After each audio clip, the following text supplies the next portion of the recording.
Alright, we're back with another battle report. This time where we finished all of the rulebook missions, we're going to jump in and do a grand tournament mission. So we're going to be finding what we play shortly, but let's go over the list. So, of course, I'm back with the Tyranids taking on the Salamanders. We're continuing to evolve our lists and try out new things to see what happens. So we are playing 2,000 points. I brought a battalion. I've been saying brigade, so if you've been watching other videos and I've said that, I've actually had battalions all along. I mix those up. So the battalion I have here is a Behemoth one. So I have a flying Hive Tyrant with wings. He has two monstrous scything talons, adrenal glands, toxin sacs. He has the murderous size, adaptive physiology. And he also has Catalyst and the Behemoth Psychic Power. I can't remember what it's called, but it's the one that gives him reroll wound rolls. And I have another Flying Hive Tyrant who has Monsterous Rending Claws, two sets of Devourers, wings, and he has Onslaught and Catalyst for powers. Brought the Swarmlord, actually, and this guy as well as the Warlord. I brought the Swarmlord who... is just kitted out with all his normal stuff. Then I have in troop slot 3 warriors with Lash Whip and Bone Swords and Death Spitters. So they're just proxying a bit until I get my new warriors in, hopefully this week. I have 2 sets of Termagants, 10 in each. 3 Venomthropes, getting out that nice -1 to hit for my stuff advancing up the middle. The Swarmlord ready to slingshot it forward. Brought a Kronos Patrol with the Broodlord as the HQ. The interesting part with this is normally you'd see the Neurothrope, but I thought I'd rather have something kind of in the backfield that can pose a bit of a threat. I had the points for it, so I thought I'm going to give it a go. I have 6 Zonethropes. They took Psychic Screen. The Broodlord has Symbiostorm. I have 3 Hive Guard, 3 Biovores. The Exocrine, I paid another CP to give him Dermic Symbiosis. And then I have my 3 Ripper Swarms there as the troops choice for the Kronos Patrol. And that's it for 2,000 points of Tyranids.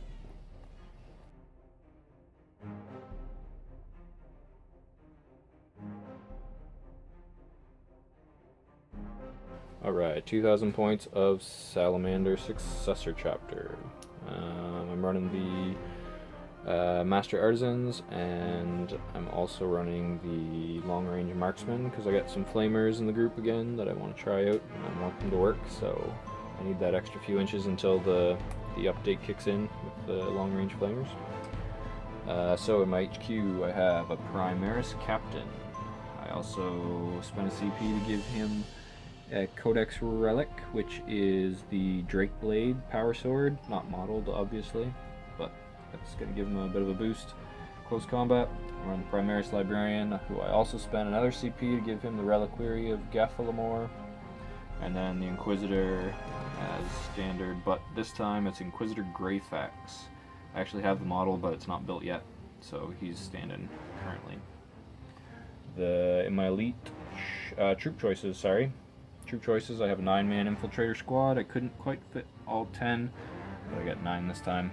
I have a TAC Marine Squad right here with a missile launcher, and another TAC Marine Squad right there with a las cannon, being the odd Marine out. I got a Scout Squad in the back, just regular snipers. In the elites, I have the Aggressors right there, running the Boltstorm Gauntlets and the Grenade Launchers, and then the Centurions, who are running the Flamers and Hurricane Bolters. I also have the Dreadnought, and he is as is with the Flamer combat weapon and plasma cannon. And then for my fast attack, I have 3 bikers. They're an attack bike. Oh, sorry, they're just a regular bike squad, but the sergeant is running a Thunderhammer. I'm going to try that out, see how it works for me. Also have my suppressors, like standard, with their auto cannons. And then for heavies, I have, where are they? Right there. I have my eliminators. I do not have Dragon Rage bolts on them because I gave the relic to the captain. And then last but not least, we have the Predator with his double las cannons and the Stormraven gunship, which has twin las cannons and the twin heavy bolters. So I'm going to see if I can get my Centurions in the back lines, get them to do some work. Alright, that's 2,000 points, Tyranids.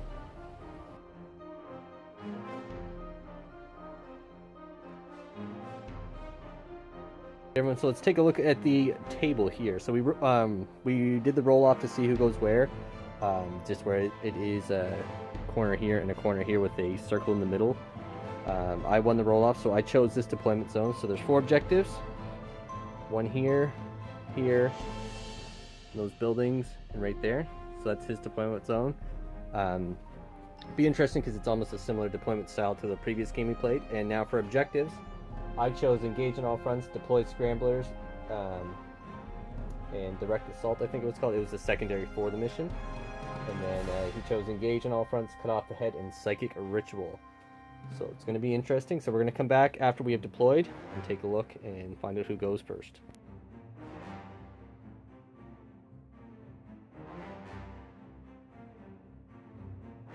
So we've gone ahead and deployed here. So my zone in this area, so they got the Venomthropes lined up, perfectly blocked by the obscuring terrain there. The Bivores hidden in the back. I have a unit of Gaunts holding my objective. They'll be using some Scramblers. I got another unit of Gaunts looking to head this way with the Broodlord who may accompany them. I have the Venomthropes warriors in the middle. The Tyrants ready to spring forward along with the Swarmlord. The Exocrine has a nice sight line down there. We're both kind of staring at one another, so it'll be interesting to see who gets the first turn. Should be a good match. And then looking at the Salamander side, everyone's primed to launch forward and take that central objective. So it's probably going to be a bloodbath in the middle. The Stormraven with the Centurions primed, ready to launch forward.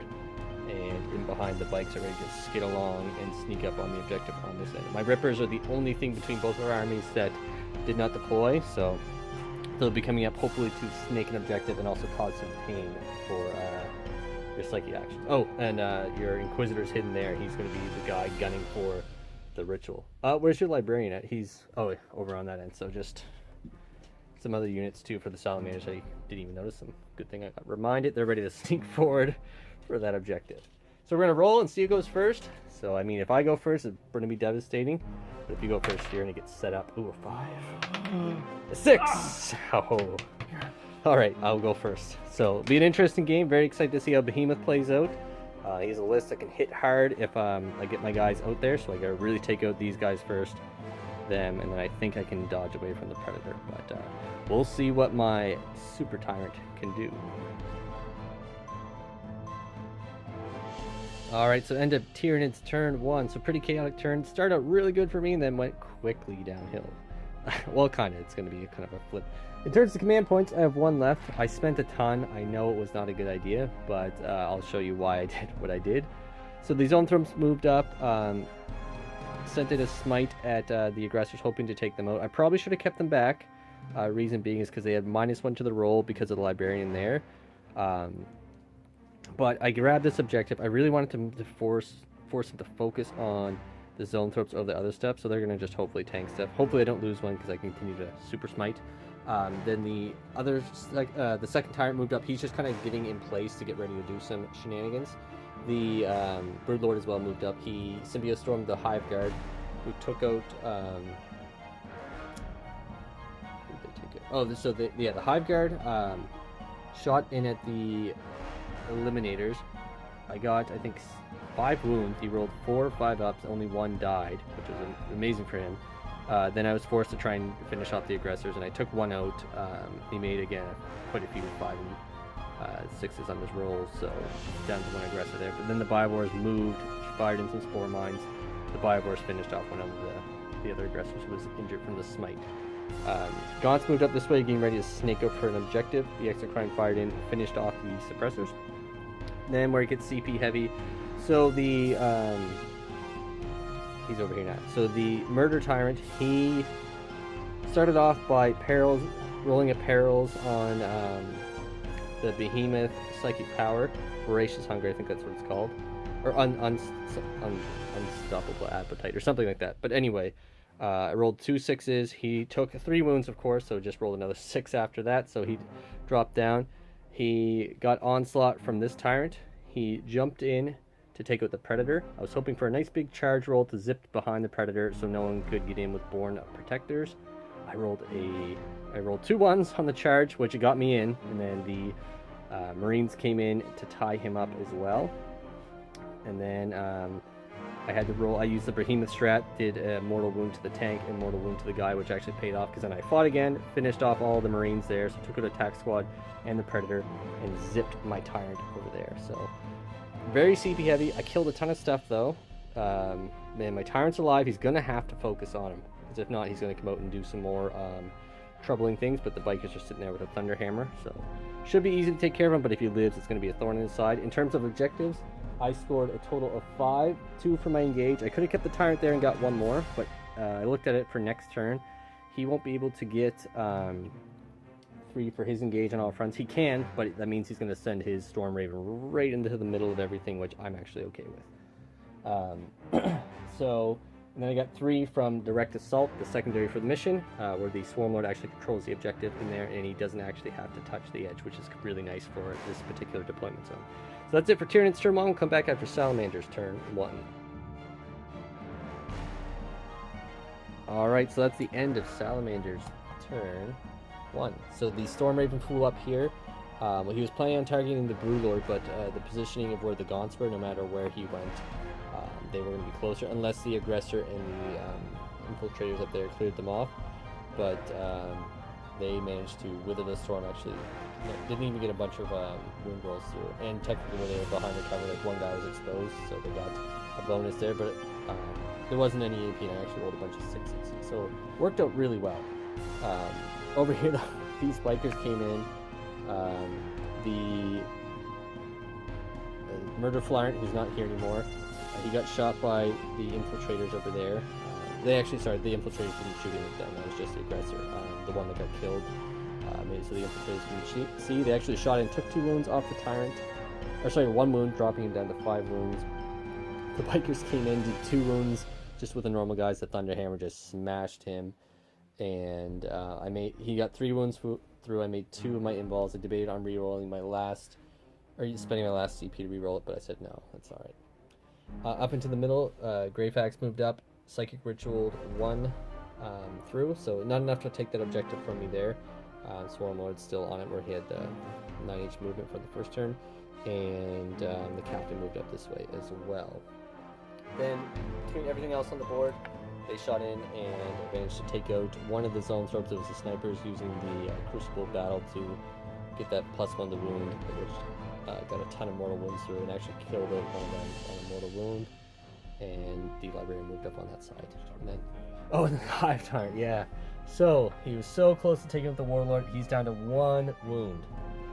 The Stormraven fired at him the last cannons, and it was just, yeah, dropped in between that. Yeah, you CP the damage as well. So it was needed 11 on the damage, and rolled a 6 and got a 3 at first. Re-rolled it and then got a 4, so leaving it with 1 wound. That would have been a ton of points, but then he debated on charging. It would have been really risky to charge all of them in, because the Broodlord could have piled or heroically intervened. Swarmlord couldn't quite get in where he can't go into the building.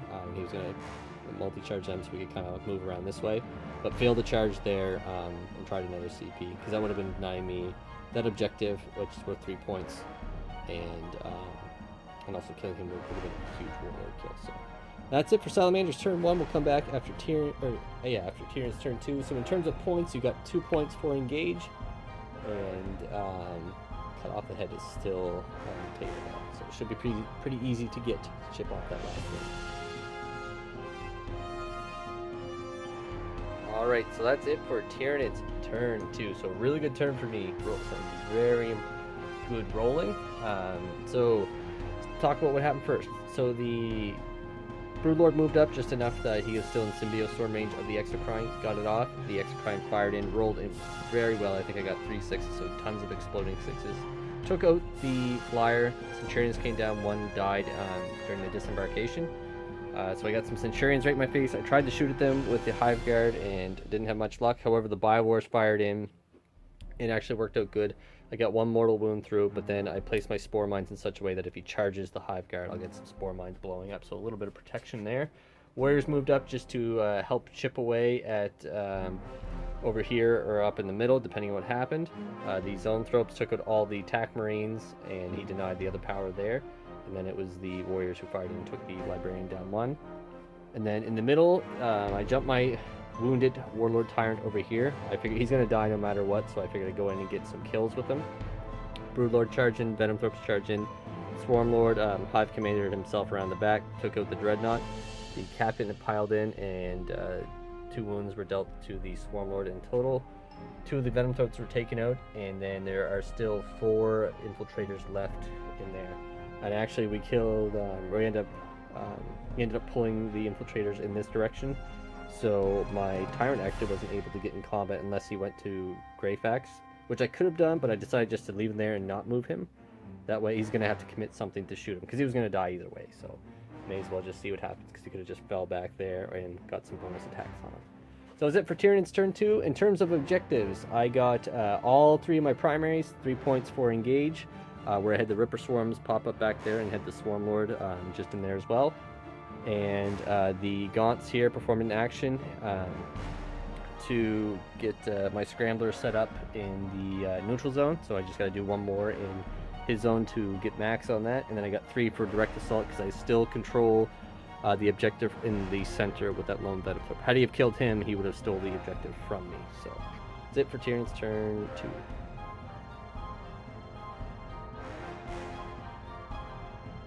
Alright, so that is the end of Salamanders Turn 2. So the bikes zipped around, claimed that objective, took out the Gaunts with close combat. They fired at this Tyrant. The Tyrant is still alive. Between Eliminators, Snipers, Bikers, I made some pretty crazy saves. I tried the strat with the Snipers to get some wounds in there, but no luck with that. And I made, I think, 4 4-ups back to back. So really clutch that he's still alive. Had he have died, it would have swung it back for the Salamanders. Over this way, the Centurions came up, cleared out all the Gaunts, took out the 2 Spore Mines, charged in, absolutely decimated the Hive Guard, consolidated into the Exocrine who got to hit back, and he actually took out one of the Centurions. So kind of good there. Up this way, the Librarian took out one of the Zoanthropes, so they're just locked in combat. He does have 1 wound. And over this way, the Captain dropping the Swarmlord down to 6 wounds. Swarmlord kind of whipped his wound rolls and only dropped the Captain down 3 wounds, so he's sticking around with 3. And the Broodlord put all of his attacks in that Greyfax. I only got 1 wound roll through, and it was a 6, but he made his in-ball. And then everyone else attacked the Broodlord, and he made all his saves, so not a whole lot going on there. Now, in terms of objectives, you got 5 for Hold 1, and you got 3 for Engage all fronts with the Centurion living, and got another Psychic Ritual with Greyfax in there, so just need Greyfax to within the next turn between the Tyrant and the Broodlord going in there. So that's it for Salamanders Turn 2. Yeah, so the score as of right now is 5, 10, yep, 10. So it's 26-10 in favor of the Tyranids as of right now. Folks, that's it for Tyranids Turn 3. So what happened over here? The Exocrine fired in and took out the Centurion. Biovores in the back, combined with the Hive Tyrant and Warriors, fired in, took the Scouts down to just 1. There's a lone Spore Mine there. The Hive Tyrant jumped in to the Hive Tyrant shot down and took out one of the bikes. And then the Hive Tyrant jumped in to help out the Swarmlord. The Hive Tyrant actually whipped all his attacks, but then made his lone in-ball save, which would have taken him out from the Captain. Then Swarmlord diced the Captain up. Warriors joined the combat here with the Infiltrators, took out 2, and lost 1 Warrior in return, and the Broodlord finished off Greyfax, and the Zoanthropes smited in to finish off the Librarian. So in total, I gained 17 points for this turn, got my 2 primaries, hold 1, hold 2, 2 points for engage, 3 for direct assault where the Rippers came up, and I cleared off enough of his OBSEC there for the Rippers to hold that objective for me. So you actually would get 5 more, I think, if you hold more. Oh no, because that was happening at the start. Oh, right. Yeah. But next turn I will if you don't clear them off. But so 43 to 10 right now. So it is looking amazing for the Tyranids. However, that Tyrant just will not die. Had he have died, I think it would be a different story right about now. So we'll come back after Salamander's turn 3. Alright, so we're going to call it there. This is the end of Salamander's turn 3. We just wanted to see what happened. The bikes went up. Managed to take out the Tyrant with the shooting, so he finally went down. Oh yeah, the snipers, right, got the mortal wound in. So took him out, the bikes came up, took some shots in at the Swarmlord. Yeah, they actually took him out on the shooting. Charged in and yeah, whiffed all the attacks. Except one Thunderhammer got through, but then I made my invulse, so. We're just going to call it there. We actually thoroughly talked at the battle. In the end, it was 53 to 21 for the Tyranids. 43, not 53. Yeah, 43 at the end of turn 3. So the Murder Tyrant, that was the game changer, getting in and killing the Predator. And just how much heat he had to draw just to get rid of him. Plus running away kind of threw off a little bit of what he was going to do. But I think we talked about it. A few changes he would have done is, instead of pushing at the Librarian, potentially hold him back, cast up the middle here, because if Greyfax got up with a solid screen, or even keeping the Stormraven moving up here, having the Centurions come out between them and the Infiltrators, that objective probably would have been his, because my monsters have to go around, so he could have really cast up on one side or the other. And I mean, if Swarmlord got the charge off on the Centurions, he probably would kill them, but if he whiffed it all, he'd be getting hit back pretty hard. And even with the Exocrine, again, this just goes from having to play Tyranids now for a bit, and like for him, the Hive Guard, they are an annoying threat, and same with the Exocrine. But in reality, like we were talking about it earlier, with the sight lines and everything, after killing these suppressors over here, he has to do a lot of moving to kind of get where he wants to go. Like, having all this terrain is nice, but this particular deployment, after I get my initial shots up, I do have to do a fair amount of moving to get him where I want to be. I was going to put him over here, but if I didn't get the first turn, the Predator would have been primed to take him out. So, interesting battle. I do like the Murder Tyrant. I probably bring another Behemoth list, but I have a ton of warriors I'm ready to get on the table. I have 9 more warriors, so I'm going to build a list around them, probably bring it a prime. We'll see what happens. But that's it. I am going to break out the Ultramarines soon. We'll probably do one more game with Tyranids and Salamanders, and then the Ultramarines are going to come back, and then Gordy's returning to play again, and he might bring out the Space Wolves. So a bit more variety coming, so stay tuned for more reports.